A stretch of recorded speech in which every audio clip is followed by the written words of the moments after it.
اللهم ارزقنا القناعة اللهم حببنا في صلاة الجماعة السلام علیکم ورحمۃ اللہ وبرکاتہ۔ ناظرین، ان دنوں میں اگر آپ دیکھیں تو ایک یہ سوال کیا جا رہا ہے لبرلز کی طرف سے، اور سوشل میڈیا پر بھی اور ویسے بھی یہ سوال بہت عام چل رہا ہے کہ قربانی کرنے کی کیا ضرورت ہے۔ قربانی کرنے سے بہتر یہ ہے کہ غریبوں کو اور لاک ڈاؤن کی وجہ سے جو لوگ گھروں میں بے روزگار بیٹھے ہوئے ہیں ان کو رقم دے دی جائے۔ یہ کھربوں روپے کے جانور خریدنا اور ان کو ذبح کرنا، تو اس کی ضرورت کیا ہے؟ یہ نہیں ہونا چاہیے۔ تو ہم چاہتے ہیں کہ ہم لبرلز کی ہی زبان میں ان کو جواب دے دیں۔ ویسے تو قربانی کے کیا حکمتیں ہیں، اس کے کیا فوائد ہیں، اس کے اوپر اللہ تعالیٰ نے کیا ثواب رکھا ہے، یہ چیزیں تو ہوتی رہتی ہیں، ہم سنتے رہتے ہیں، علماء کرام بیان کرتے رہتے ہیں، لیکن آج ہم ان کو ایک انوکھا جواب دینا چاہتے ہیں کہ انہی کی زبان میں، اور وہ جو سوچ رہے ہیں انہی کی سوچ کے مطابق ہم ان کو جواب دینا چاہتے ہیں۔ لیکن جواب دینے سے پہلے اگر آپ نے ہمارا یہ چینل سبسکرائب نہیں کیا تو ہمارے اس چینل کو سبسکرائب کر لیں، اور آئیے ہم اس سوال کی طرف بڑھتے ہیں۔ تو آئیے ہم اس سوال کا جواب دیتے ہیں۔ دیکھیں، جب یہ قربانی کے ایام شروع ہو جاتے ہیں تو اس سے تقریباً 1 مہینہ پہلے پورے ملک پاکستان کے اندر جگہ جگہ پہ منڈیاں مویشیوں کی لگ جاتی ہیں، اور اس میں یہ بات آپ یاد رکھیں کہ جن لوگوں کے پاس مال مویشی ہوتے ہیں ان کے پاس عام طور پر اتنا پیسہ نہیں ہوتا۔ وہ یہ چاہتے ہیں کہ ہمارا یہ جو مال ہے یہ بک جائے، فروخت ہو جائے، اور ہمیں کچھ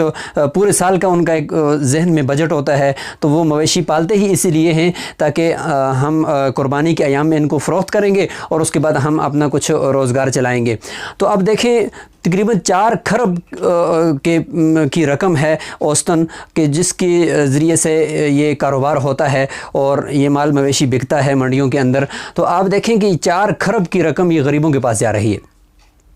اور اس کے بعد پھر آپ دیکھیں کہ ان جانوروں کو گھر سے منڈی تک پہنچانے کے لیے جو گاڑیاں استعمال ہوتی ہیں ان کے کرائے اور ان گاڑی کے مالکان کو جو کچھ ملتا ہے وہ دیکھیں ان کی کتنی مزدوری بنتی ہے۔ اور اسی طریقے سے پھر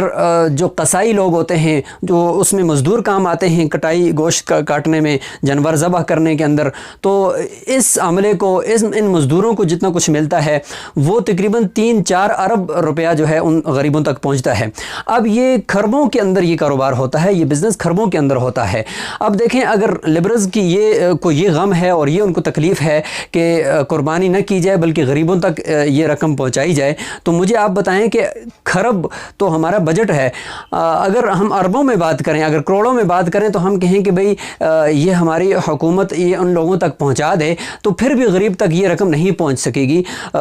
ہمارے سامنے ہے حالیہ تاریخ، لیکن اس سنت کی برکت سے، اس مبارک عمل کی برکت سے، ایک طرف اس کا اخروی فوائد، ایک طرف اس کے نبی علیہ السلام نے فرمایا کہ ایک ایک بال کے بدلے میں اللہ تعالیٰ نیکی عطا فرمائیں گے، تو